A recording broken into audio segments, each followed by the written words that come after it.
Hi, I'm Liz. And I'm Rhea. Welcome to Karma's My Bitch, a podcast about love, Sex, connection, abundance, joy, purpose, peace, and how life isn't simply the stories we tell ourselves. I'm a big romantic, but I don't think I expect it to happen to me. I'm able to read it and look at it objectively. I don't think it's real. People go into it not necessarily thinking that it's real, but there's something in the fantasy that triggers something in the brain. So the result is, whether you believe it or not, it does impact your wiring. And there are a couple of people out there, Nathan Goschel and Annette Simmons, who both write about this. Fiction tends to impact the brain in a way that nonfiction doesn't. You tend to read with another part of your brain, your barriers down. And when it reaches the emotions is when it becomes a lot more impactful. What connects us all in our very human existence is story. Not only does it connect us to each other, but it also connects us to our insecurities and to our reality. Mm-hmm. So you tell yourself a story to explain other people's actions towards you. So everything is a story. We tell our birth stories. We tell everything is within that package. The reason I became Vivian Winslow was because I was recognizing how damaging some of the stories were becoming. They already were, but it was reaching mass consciousness. First it was Twilight, and then it was 50 Shades. It doesn't surprise me that it had reached that level of global fame, because we were still cycling through, subconsciously, as a collective, cycling through the story. Okay, explain. Well, when we become aware of a concept or an idea, when an issue surfaces and people become very aware, very upset, it's because, okay, it's fine, we can finally deal with it as a collective. The first thing, in order for us to recognize that it needs changing, is we want to see it for what it is. Exactly. So it's kind of like how it works for my own personal journey, I guess. Mm-hmm. Every toxic story I told myself, every toxic belief I had needed to be made aware to me. Exactly. So that I could process it and then let it go and know that it wasn't real. Exactly. So that's basically, as I did it on a personal level, society does it on a societal level? Precisely. So you have people circling or cycling through these loops, and they're doing it individually. The moment that it's ready for release is when it becomes part of collective consciousness. So 50 Shades of Grey comes up. Yeah. And because I'd read it on my Kindle, all of a sudden I had all these recommendations. I had downloaded a sample and I couldn't believe what I read. I thought, that's abuse. I downloaded another sample. Again, not realizing what they were, you're just samples on your Kindle. Yeah. I'm like, oh my God, he's raping her. And I was like, this isn't sexy. This isn't love. This isn't romance. And that's just when it clicked. That's what I started to notice, the connections between bad romance and dysfunctional relationships. What was up with all of those stories between Twilight and 50 Shades were people having to process institutionalized misogyny and sexism that they've experienced, and abuse time and time again, lifetime after lifetime. People were saying that they found it sexy, or that it fed the fantasy.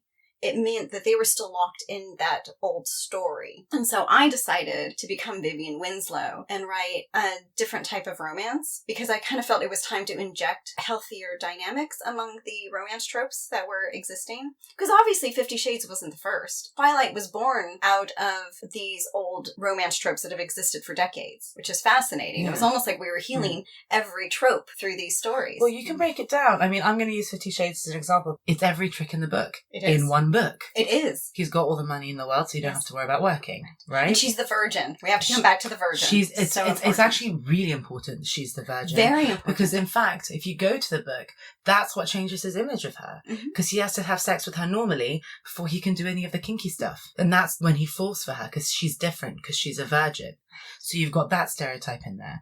Then you've got the fact that here's a man who's very, very damaged and can be fixed by the love of a pure woman. A lot of the stuff he does in the book is emotional abuse. It's controlling. It's coercive control. It is. And he's a narcissist. He's buying companies that she works at and firing the men that hit on her. Yes. And stalking as a romantic gesture? No.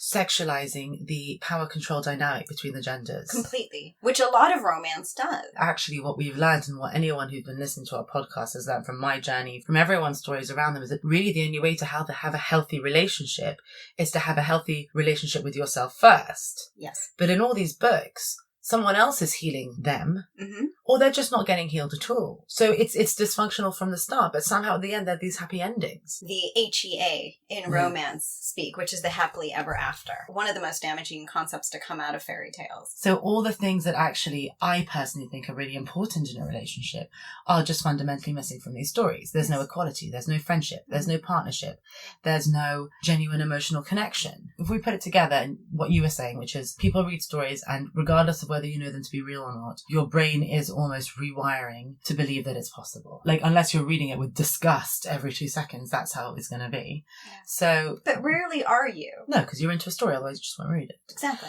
You know, we've discussed this a lot with the archetypes. Everything's kind of falling away, right? Mm-hmm. The more conscious we become, the more aware that we are that we have lived in a pretty messed up world. Again, we've normalized it, but we've normalized it through stories, through our history. It's really from the beginning of time. Yeah. We've always used stories to do that. Now we look at these kind of books and we go, that's not how I want to be loved. And that's surely not how I'm going to be loved. Well, that's not love. It's some version of it. It's often a perversion of it.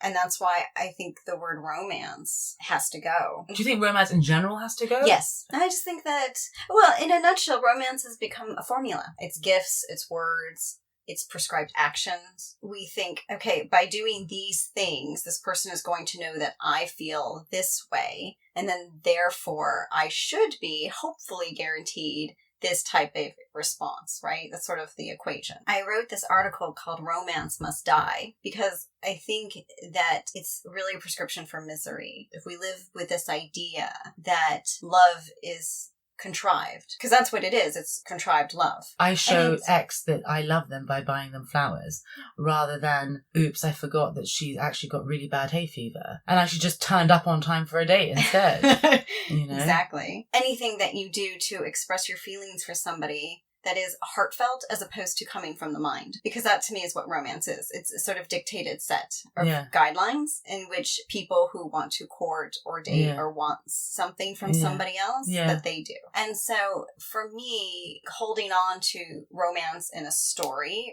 romance in action, is just further hindering us from real love relationships. A real love relationships, as we've said in previous episodes, is about connection and partnership. And that comes from the heart. Say a lot, oh, it's from the heart, not the mind. I was like, what is she saying? And then I kind of understood it in my own way. Okay. Which is, it's the difference between nice and kind. As a kid, you're told, be nice. Be nice to this person. This is what you do to be nice. This is how you are nice. And so you're given these formulas, you're given these prescriptions on what nice is. And then kind is when you feel something and you react to someone from a place of caring, but from your heart, in the sense that, like, it's genuine. Genuine emotion. It's coming from a place of genuine emotion rather than almost acting. And I think that's kind of when you say coming from romance, coming from the mind and the heart. I could be with a guy and be like, well, society tells me that in order to show him that I care about him, I must cook him dinner. Right. Make myself very available. For women, there's always that lesson of you need to be very available. Doesn't matter that he's a 5-star Michelin chef, and really I shouldn't be cooking fucking anything. You know, and actually, if I want to show him that I care, it's maybe doing the washing up. Right. You know? Sometimes, just say how you feel. Sometimes we assume that other people know how we feel. A little bit of, I really like that you came over tonight and I had a fun time with you, goes a lot more than I bought some flowers. Without judgment. You like romance, I don't judge you for it. I don't judge anyone for that. I merely want to hold up a mirror and say, consider why, and consider its impact. If you are unhappy in your marriage or in a relationship, or if you're not in a relationship, what is it that you're deriving from what you're reading? Because we need a new foundation. As long as it's there, we're still going to be reaching back. It still informs our actions and our expectations. The old paradigm of dating does not work anymore. And a big part of why the old paradigm of dating doesn't work anymore, men and women's roles are different in society. Therefore, romance doesn't work anymore. It still serves to inform our expectations. Whether we realize or not, I think some of it is still unconscious. But I think the way through it is to understand that love is ultimately a choice. That relationship and everything is an expression of who you are and how much you love yourself, right? It's all in how you relate to yourself. Love doesn't control you. One thing about romance is that it somehow takes over. In these books, I couldn't help myself. And it doesn't work that way. Love does not possess. Normally, you can't help yourself when you're tapping into a part of your shadow that probably needs to be tended to separate from someone else. Precisely. And actually, these romance books are romanticizing that and saying, you don't need to tap into your shadow. Oh, no. Because someone else is going to come along and fix it for you. Yeah. Or match that shadow. Then you guys can be broken together. Yeah. And that'll make for hot sex. Yeah. By the way, and whatever connection you have, the hot sex comes. Yeah. And you won't be able to help yourself. And you're going to be open to however he brings it. Yeah. Because you will experience pleasure you've never experienced before. Because it's out of your hands. I was thinking about this today. If you can't handle me at my worst, you don't deserve me at my best. Mm-hmm. And I have like an issue with that, because not only everyone just is, so you aren't at your best or your worst at any time. Well, there's always room for someone to improve on themselves. Mm-hmm. So expecting someone just to love you at your worst, they can still love you, but it doesn't mean that you need to stay that way. No, and God knows they don't have to like you at that point either. That's my question to you. Is that, so we say love is choice, sex is choice, and there's no rules, but how do we do that?